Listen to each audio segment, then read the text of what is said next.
स्तूप, इसका शाब्दिक अर्थ है ढेर। बौद्ध धर्म में स्तूपों की प्राचीन परंपरा रही है। भारत के कुछ स्थानों को इन स्तूपों की वजह से ही जाना जाता है। ये स्तूप महज गोल टीले जैसी धार्मिक संरचना मात्र नहीं है, बल्कि इनमें दर्ज है अतीत की कई अनसुनी कहानियां, इतिहास के कई गुमशुदा पन्ने।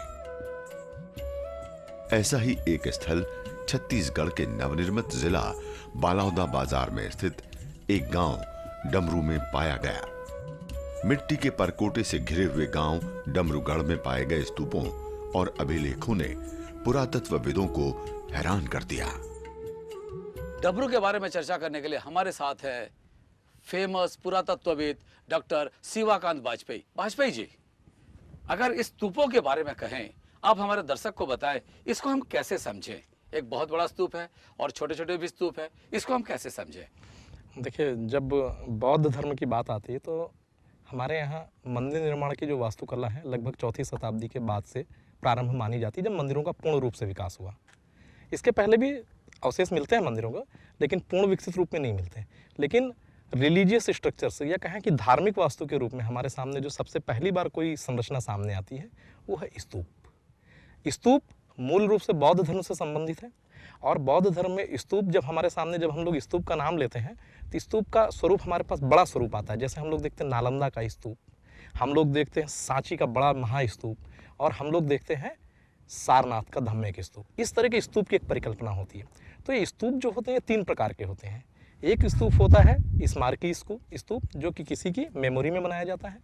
दूसरा स्तूप होता है आपका पारिभौतिक स्तूप, जिसको हम रैलिक स्तूप भी बोलते हैं, जिसमें किसी बौद्ध भिक्षु के या भगवान बुद्ध के जो अवशेष होते हैं वो उस स्तूप के अंदर रखे जाते हैं, जैसे सांची और सद्धारा के स्तूप। और एक होता है वोटिव स्तूप, जिसको हम लोग बोलते हैं मनौती स्तूप। जानकारों के मुताबिक मंदिरों का पूर्ण विकास 4वीं सदी में हुआ। हालांकि इससे पूर्व के कालखंड में भी मंदिरों के अवशेष मिलते हैं, परंतु वे पूर्ण विकसित रूप से नहीं पाए गए। धार्मिक संरचना के रूप में सबसे पहले स्तूप पाया गया। इतिहासकारों के मुताबिक स्तूप 3 प्रकार के होते हैं। पहला, जो किसी स्मृति में बनवाया जाता था। दूसरा, जिसमें बौद्ध भिक्षुओं की अस्थियां रखी जाती थीं। और तीसरा है मनौती स्तूप, यानी जब किसी की कोई मन्नत पूरी हो जाती थी तो वो स्तूप बनवाता था। मनौती स्तूप क्या होता है? जब किसी की कोई इच्छा पूरी हो जाती या मान या मन्नत पूरी हो जाती तो उसके उपलक्ष्य में बौद्ध अनुयायी वोटिव स्तूप बनाया करते थे। वोटिव स्तूप जैसे जिस तरह के सिरपुर में भी देखने को मिलता है एक जगह पे। जी जी जी। तो वो जो स्तूप है उनको हम लोग वोटिव स्तूप कहते हैं। और डमरू जो है, डमरू इसलिए महत्वपूर्ण है कि यहाँ पे हमको वोटिव स्तूपों की संख्या ज़्यादा मिली है और महास्तूप की संख्या हमको कम मिली है। हमारे पास ये जो बड़ा वोटिव स्तूप की अगर बात करें, उसको हिंदी में क्या कहेंगे? मनौती स्तूप। मनौती स्तूप। मनौती स्तूप। मनोकामना पूर्ण होने पर वो स्तूप बनाई जाती है। जैसे कहें कि बाकी परंपरा है, अगर किसी की मान या मन्नत या मनौती पूर्ण हो जाती है तो छोटा मंदिर बना देते हैं, बड़ा मंदिर नहीं बना पाते हैं। तो ये उसी तरह का मनौती स्तूप है। मनौती स्तूप है। ये 4 मनौती स्तूप, लेकिन ये वाला जो है ये महास्तूप है, बड़ा स्तूप है, जिसका लगभग जिसका व्यास बहुत बड़ा है।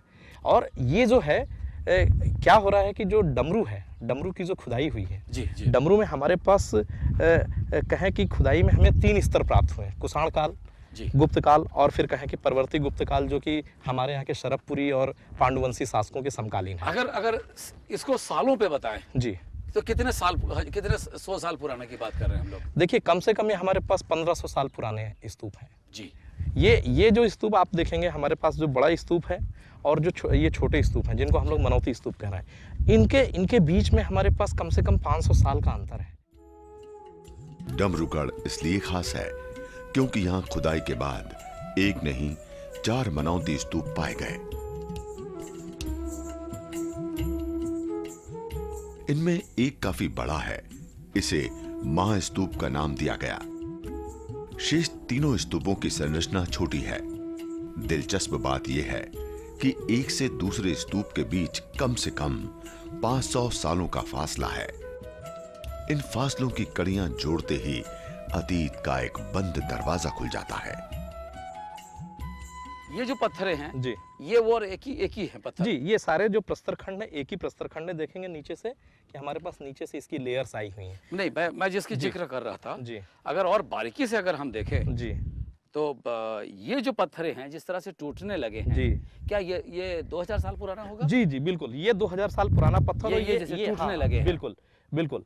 ये जो चूंकि- यहाँ पे है जी, और जी ये जिस तरह के ये सारे जो नीचे जो लगे हैं। जी, ये सारे पत्थर पुराने पत्थर हैं। और दूसरा एक और महत्वपूर्ण चीज़ है यहाँ पे जी।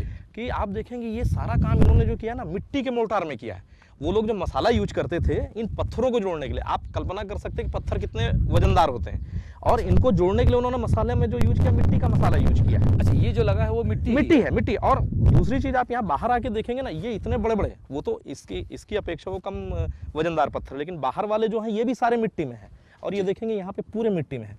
लेकिन चूंकि मिट्टी 2000 साल पहले जब ये कभी आबाद शहर रहा होगा, कोई आबाद धार्मिक स्थल रहा होगा, उस समय तक की परिस्थितियों के हिसाब से ठीक था। लेकिन आज हम लोगों ने खोद लिया इसको, तो हम इसको वाटर टाइटनिंग और कंजर्वेशन की जो तकनीक है उसके आधार पे इसको पूरी तरह से आप जो conserve कह रहे हैं ये इसका मतलब है कि ये जो भी मिट्टी है जी ये ओरिजिनल संरचना है। हाँ, ओरिजिनल संरचना है ये। और ये भी ओरिजिनल संरचना है। लेकिन हम क्या करेंगे इसको बचाने के लिए, क्योंकि अगर हम इसको खुला छोड़ तो देंगे ये जो बनाया गया है जी। इस पे और सुंदर बनाया गया होगा पहले। बिल्कुल बहुत सुंदर रहा होगा निश्चित रूप से। ये क्या है कि मौसम के प्रभाव के कारण, जैसे 2000 साल में क्षरित होते होते ये स्थिति आ गई है, तो हम इसको वापस इसके मूल स्वरूप में इसको लौटाने का काम करेंगे। ये जो दीवार है ये स्तूप के बीच में ही आ रहा है जी, तो ये क्या बाद में बना या क्या हुआ इसको? आपने बहुत अच्छा प्रश्न पूछा। इसमें ये बहुत महत्वपूर्ण चीज़ है। ये मैं आपको बताना चाह रहा था कि ये हमारा जो सबसे डमरू की उत्खनन का, पुरातात्विक उत्खनन का सबसे महत्वपूर्ण स्थान यही स्थान है, जहाँ पे हम लोग एक साथ 3 कालों को देख सकते हैं। इस स्थान पर 3 कालखंडों के अवशेष को एक साथ देखा जा सकता है। सबसे प्राचीन काल जो सातवाहन का काल का समय आता है, उसमें महास्तूप का निर्माण किया गया। उसके बाद लगभग 400 सालों का एक अंतराल आता है। उसके बाद एक समूह वो आता है जिसने मनौती स्तूप बनाया। इसके बाद फिर एक और अंतराल आया 5वीं 6ठी शताब्दी के बाद, जब पिछली आबादी खत्म हो गई। इस अंतराल के बाद एक और समूह आया जिसने यहां घर बनाना शुरू किया। उन्हें इस बात का पता नहीं था कि जहां वे घर बना रहे हैं उस भूमि के नीचे स्तूप है। जब इन्होंने घर बनाया तो यहाँ पे मैं आपको ये भी दिखाना चाहूंगा कि इन लोगों को पता नहीं था कि इसके नीचे स्तूप है। आप देखेंगे इनका आखिरी लेवल यहाँ पे आ रहा है, इसके नीचे कोई पत्थर नहीं है, कोई लेयर नहीं है। अच्छा, इधर से अगर मैं देखे बिल्कुल, तो ये जो बात है, ये इनका आखिरी जी ये जो है जी उसके नीचे हाँ फाउंडेशन स्टोन है। हाँ, फाउंडेशन ये बड़ा वाला दे दिया, उसके नीचे खाली मिट्टी है। मिट्टी, खाली मिट्टी है जी, ये खाली मिट्टी है जी ठीक है। तो उनको उसकी जानकारी नहीं थी। ये मिट्टी कुछ जगह की मिट्टी बाद में निकल गई है। जी जी। तो ये रहा। यहाँ पे तीनों कालखंड हमको स्पष्ट रूप से यहाँ पे दिखाई देते हैं कि यहाँ पे किस तरीके से सारी चीजें। तो लगभग ये कितने 100 साल की, कितने 1000 साल की बातें होगी? देखिए, ये हमारे पास जो सारे प्रमाण उपलब्ध हैं उसमें डमरू की प्राचीनता लगभग 2000 साल पुरानी सिद्ध होती है। अगर हम डमरू की बात करें, आज हम धरोहर में, हमर धरोहर में आज चर्चा कर रहे हैं डमरू की, और डमरू की अगर बात करें 2000 साल की छत्तीसगढ़ की वो इतिहास की हम चर्चा कर रहे हैं जो शायद एक नया दिशा देगा छत्तीसगढ़ के इतिहास को। कहीं मत जाइए, हम लेते एक छोटा सा ब्रेक के बाद हमारी चर्चा जारी रहेगी इसी डमरू और 2000 साल की छत्तीसगढ़ की इतिहास को लेकर।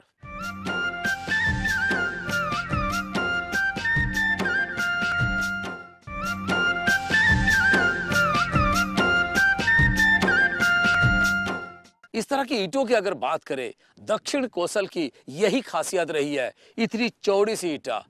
इस ईंट के निर्माण से पता चलता है कि उस जमाने में भी किस तरह की स्थापत्य कला, ललित कला, साथ पे वास्तुशास्त्र पे कैसे पारंगम थे। अब इस ईंट की चौड़ाई इसी से पता चलता है कि देखिए कितनी चौड़ाई ईंट है, और इसी से चाहे लक्ष्मण मंदिर की बात करें, चाहे सीतामढ़ी की बात करें, चाहे अन्य मंदिरों की बात करें, या बोधिसत्व की, भगवान बुद्ध की देवालयों की बात करें, सब जगह पर ऐसी चौड़ी ईंटें मिलती है। वाजपेयी जी, एक बात बताएं, इस ईंटों की अगर हम बात करें, ये दक्षिण कोसल का अपना एक खासियत है। जी, दक्षिण कौशल में एक कालखंड में सिर्फ ईंटों के स्ट्रक्चर बने जी। और उन ईंटों के स्ट्रक्चर में बनने में प्राचीन मंदिरों के अलावा बौद्ध विहारों की भी बड़ी संख्या रही है जी। और ये जो बौद्ध विहार रहे हैं ये सिरपुर में रहे हैं। मंदिर जो रहे, आप जहाँ डमरू में बैठे हैं इस समय खड़े हुए हैं, जहाँ पे हम लोग चर्चा कर रहे हैं, इससे थोड़ी सी दूरी पे जी। एक बहुत महत्वपूर्ण मंदिर है, जी। सिद्धेश्वर मंदिर पलारी का, जी। वो भी इष्टिका निर्मित है। ये अगर बात करें, अगर हम इसकी ईंट की बात करें, जी यहाँ पे भी जो निर्माण है, जहाँ पे इस तरह के बने हैं, जी। क्या ये भी ईंटों से ही है? ये इसको क्या ये क्या है? एक स्ट्रक्चर देखिए दिख रहा है? क्या होता है कि जब भी ये देखिए एक गोलाकार सर्कुलर स्ट्रक्चर था जिसको हम लोग चूल्हे के रूप में अनुमान करते हैं। होता क्या है कि जब भी जो फाउंडेशन है वो स्टोन का होता है, सुपर स्ट्रक्चर जो होता है वो ब्रिक का होता है। अगर हम यही की बात करें, जी। ये दीवारें टेढ़ी टेढ़ी दिख रही है यहाँ पे, जी। इसको आप कैसे देखें उसको? नहीं देखिए, ये आपको थोड़ा सा और करीब से देखना पड़ेगा। ये जो दीवारें हैं ये टेढ़ी नहीं है जी। ये यहाँ का एक लिविंग पैटर्न रहा है, यहाँ पे लोगों के आवास की एक परंपरा रही है। जी।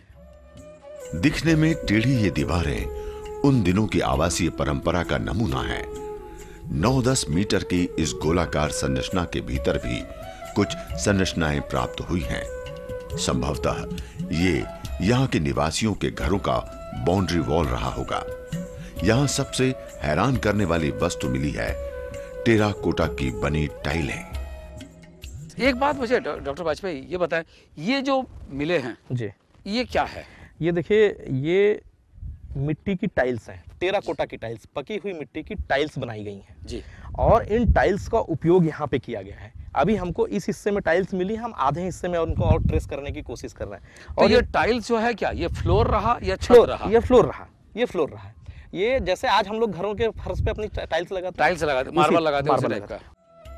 संरचना देखकर पता चलता है टाइलों को लगाने से पहले फ्लोरिंग तैयार की गई, नीचे स्टोन का ग्रेवल लगाया गया और उसके ऊपर टाइलें लगाई गईं। टाइल्स लगाने से पहले उसकी बेस और फ्लोरिंग तैयार की, नीचे ग्रेवल लिया, स्टोन का ग्रेवल लिया, उसके ऊपर मिट्टी बिछाई, उसके ऊपर ये बिछाया, और इसके साथ कि ये हिले नहीं जी। ये हिले नहीं, ये टाइल्स जो हैं ये हिले नहीं, इसके लिए उन्होंने इसके अंदर 2 होल रखे और उनके ऊपर खूंटी गाड़ के या आपस में टाइट करके वो भी रखा है। तो बट ये तो शायद पहली बार ऐसा हुआ है कि छत्तीसगढ़ में कहीं पे फ्लोर पे टाइल्स मिले हैं। जी, मेरी भी सूचना के अनुसार तो पहली बार ऐसा कोई फ्लोर मिला है कि जहाँ पे इस तरह की टाइल्स का, पकी हुई मिट्टी की टाइल्स का उपयोग किया गया है। क्योंकि कहीं पर भी छत्तीसगढ़ में फ्लोरिंग पे टाइल्स का इस्तेमाल होना शायद ये पहली बार का इतिहास में मिल रहा है छत्तीसगढ़ के इतिहास में। जी बिल्कुल ठीक कह रहे हैं, लगभग 1500 साल पुराना इस तरह का तो अभी तक हमको कोई फ्लोर नहीं मिला है छत्तीसगढ़ के संदर्भ में जी कि कहीं पे इस तरह की टाइल्स का उपयोग किया गया। अगर टाइल्स अगर इस्तेमाल है तो इसका मतलब है कि उन्होंने सौंदर्य के साथ साथ वास्तुशास्त्र पे भी पारंगम होंगे। बिल्कुल ठीक कह रहे हैं आप, वो वास्तुशास्त्र में बिल्कुल पारंगत थे। और इसके साथ ये चीज़ वो भी हमको एक चीज़ बताती है कि उस समय का भी जो सामाजिक स्तर था, सामाजिक स्तरीकरण में भी अलग अलग वर्ग थे, जिसमें एक वर्ग काफ़ी संपन्न था जो इस तरह के टाइल्स का भी उपयोग कर रहा था अपने घरों में, दूसरा वर्ग नहीं कर रहा था क्योंकि वो संभवतः उतना संपन्न नहीं था। यहां पाई गई फर्शों के बारे में जानकार कहते हैं वे शानदार हैं, मिट्टी को कूट कर बनाया गया है ताकि मौसम के प्रभाव को झेल सके। देखिए छत्तीसगढ़ की अगर बात करें तो यहाँ वास्तुकला की अद्भुत एक संगम देखने को मिलता है। वो अद्भुत संगम जहाँ ईंटों पे हो या फिर पत्थरों पे हो, बेहतरीन निर्माण शैली है, बेहतरीन वास्तुकला है। इस पर चर्चा हम आगे भी जारी रखेंगे, पर अब लेते हैं एक छोटा सा ब्रेक।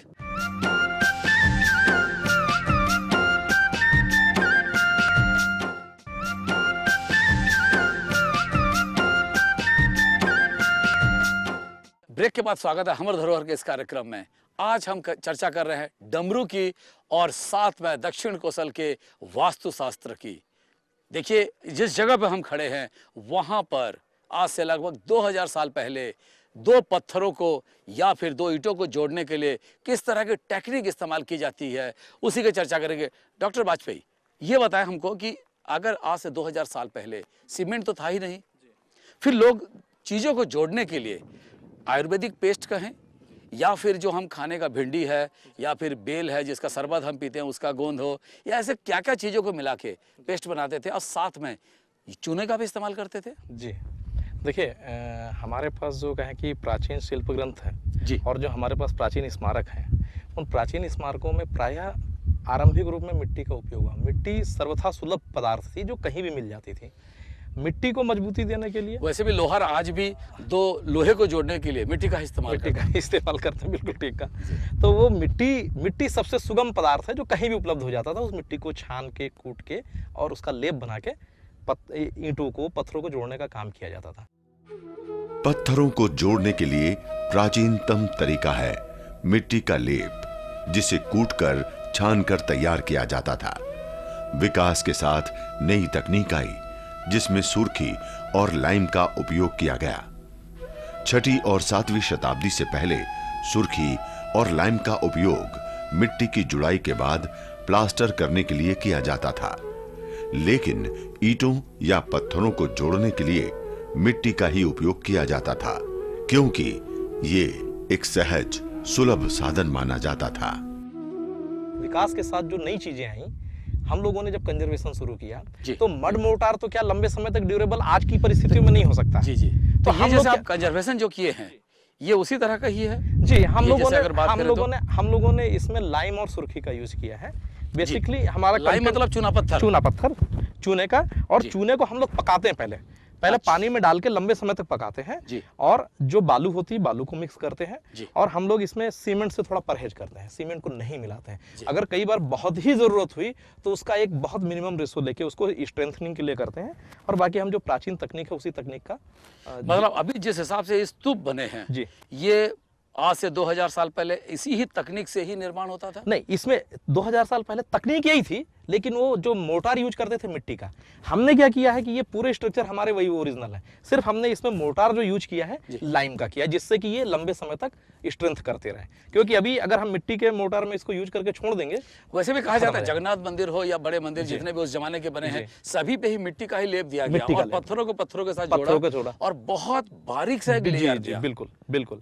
और अब तो क्या हुआ कि कुछ जो मध्यकालीन मंदिर जैसे रहे हैं उन मंदिरों में उन्होंने स्टोन को स्टोन से जोड़ने के लिए आयरन डाबिल का भी यूज किया। जी जी। लोहे के नकुचे और उसके साथ 2 पत्थरों को जोड़ दिया। लेकिन ये लाइम और सुर्खी के साथ जोड़ने की अपनी प्राचीन परंपरा रही है और प्राचीन काल से ही ये सारी परंपराएं चलती रही, जिसमें जी ये पूरे स्ट्रक्चर को इसी हिसाब से हमने बनाया। हाँ जी, पूरे जितने भी हैं जी हमने। और हमको जो चीजें यहाँ पे मिली, इसमें कोई भी चीज हम लोगों ने बाहर से नहीं लगाई। अच्छा, साथ में ये जो चीजें हैं ये आधा बन के रखा, ये क्या है? ये देखिए, ये पिछले साल की खुदाई हम लोगों ने की थी, जिसको इस साल कंटिन्यू करना है। ये पुराना उत्खनन है जो अभी पूरा नहीं हुआ है। यहाँ पे 2 किस्म के प्रस्तर दिख रहे हैं, एक सफेद का है, थोड़ा रेडिस है, पूरी रेडिस है। ये क्या है? ये वेदरिंग के कारण है। पूरा स्टोन एक ही है, एक ही क्वालिटी है। इसको अगर तोड़ के देखेंगे तो पूरा स्टोन सेम है। और ये स्टोन क्या होता है कि कुछ स्टोन में कहें कि जो रेडिस कलर आता है, जो एल्गी, फंजाई, ये जो चीजें होती हैं वेजिटेशन के कारण होता है। और कुछ में कलर जो वेदरिंग जैसे धूप के कारण है, धूप के कारण भी स्टोन का कलर चेंज होता है। बारिश होती है। वैसे कोणार्क मंदिर को कहा जाता है ब्लैक पगोडा, पर इसीलिए कहा जाता है क्योंकि उसमें इतनी काई जम गई कि वो ब्लैक पगोडा हो गया, काला दिखा। वास्तव में वो ब्लैक है नहीं है। बिल्कुल, पर उसको कहा जाता है। तो ये भी उसी तरह का है कि धीरे धीरे करके केमिकल रिएक्शन होता गया। और के ऊपर क्या एल्गी के रिमेन्स लोगों ने ढूंढे और वे कई करोड़ों साल पुराने हैं। मतलब इस स्टोन्स में एक्चुअली जिसको हम फॉसिल कह सकते हैं। कुछ फॉसिलाइज्ड हुआ, कुछ हुआ, फॉसिल भी कह सकते हैं। साथ में ये जो एक स्ट्रक्चर दिख रहा है, इस कोने को लेकर जी एक वॉल है जो इधर रन कर रही है। इसको इस साल हम लोग क्लियर करेंगे खुदाई में। तो ये पूरे के पूरा स्ट्रक्चर अगर बात करें, ये कितने इलाके में फैला होगा? देखिए, हमारे पास यहाँ पे लगभग 30 एकड़ का एरिया है जी, डमरूगढ़ का खुदाई करने के लिए। और हम लोगों ने अभी 1 साल की खुदाई की है और ये सारा काम हमारा 1 साल का है। अगर इसको डमरूगढ़ क्यों कहते हैं? क्या कोई गढ़ था ये? डमरू, देखिए गांव के लोग, इस गांव का नाम डमरू है क्योंकि ये मिट्टी के परकोटे से घिरा हुआ है चारों तरफ से। इसके मतलब हम देखेंगे गांव से ऊंचाई पे है और इसके नीचे खाई है चारों तरफ, तो इसको गांव के लोग गढ़ कहते हैं। तो इसका नाम उसी तरह से। अच्छा, कुछ नए चीज भी उधर दिख रहे हैं खुदाई के, तो वो क्या है? वो इस साल हम लोगों ने भी खुदाई शुरू की है जी, और वहाँ पे हमको भवन के अवशेष मिल रहे हैं। डमरूगढ़ में मिले भवनों के अवशेष के साथ ही मिली है कुछ ऐसी चीजें जो इतिहास के गुम हुई कड़ियों को जोड़ती है। सिक्के, बच्चों के खिलौने, पासे, 1500 साल पुराना जूसर और हाथी दांत से बना कंघा। अभी तक जो हिंदुस्तान में गिने चुने हाथी दांत के कंघे हैं उनमें से एक है। कितने साल पुराना होगा वो लगभग 1600 साल पुराना कंघा है जी। और ये सारे जो कंघे हैं वो कहें कि वो जो कंघा है, छत्तीसगढ़ में और भी कंघे मिले हैं जी हाथी दांत जी। के, लेकिन उस तरह के कार्विंग किए हुए कंघे जो हैं वो कहीं से नहीं मिले। आहा। और डमरू के उत्खनन का जो सबसे महत्वपूर्ण तथ्य वो ये है कि डमरू से जो हमें 5 नए शासकों के नाम मिल रहे हैं, जी, उन्होंने छत्तीसगढ़ के इतिहास को नए सिरे से परिभाषित किया है। किन का नाम मिल रहा है हमको? देखिए, हमें जो नाम मिलता है, महाराज धारस्य का मिलता है, महाराज जी। रुद्रस्य का मिलता है, और इसके बाद महाराज धरणस्य का नाम मिलता है। जी इस तरह के हमारे पास सारे नाम, महाराज अचंट दास का नाम मिलता है। जी ये सारे नाम हैं जिन्होंने छत्तीसगढ़ के कहें कि अभिलेखों को न केवल बल्कि कहें यहाँ की पैलियोग्राफी को भी समृद्ध किया है। जी और ये बहुत महत्वपूर्ण तथ्य है कि इन अभिलेखों के कारण जी। और इन प्राचीन सीलिंग्स के कारण छत्तीसगढ़ के ऐतिहासिक दृष्टि से एक नई पहचान मिली है अभिलेखों के क्षेत्र में और पैलियोग्राफी के क्षेत्र में। यहाँ इन अवशेषों के साथ ही सीलिंग के रूप में ब्राह्मी लिपि में लिखे 40 अभिलेख भी मिले हैं। इन अभिलेखों में 5 ऐसे शासकों का नाम दर्ज है जिनका इतिहास में कहीं उल्लेख नहीं है। इन अभिलेखों के अध्ययन से तात्कालीन शासन व्यवस्था के साथ साथ सामाजिक सांस्कृतिक विरासत के बारे में कई नई जानकारियों के मिलने की संभावना से इनकार नहीं किया जा सकता। छत्तीसगढ़ में लगभग 2000 साल पुराना इतिहास है। वो इतिहास है जो बता रहा है उस वक्त के यानी कि 2000 साल पहले लोगों की सामाजिक सांस्कृतिक ताना बाना कैसी थी। साथ में ये भी सूचित कर रहा है, ये भी बता रही है इस डमरू कि उस दौरान लोगों की धार्मिक भावनाएं कैसी थी और साथ में लोगों की साधना का, तप का, योग का स्तर क्या था। ये आज के लिए बस इतना ही। हमर धरोहर में अगले अंक में एक नए धरोहर के साथ फिर आपके साथ उपस्थित होंगे। तब तक हमें दीजिए विदाई।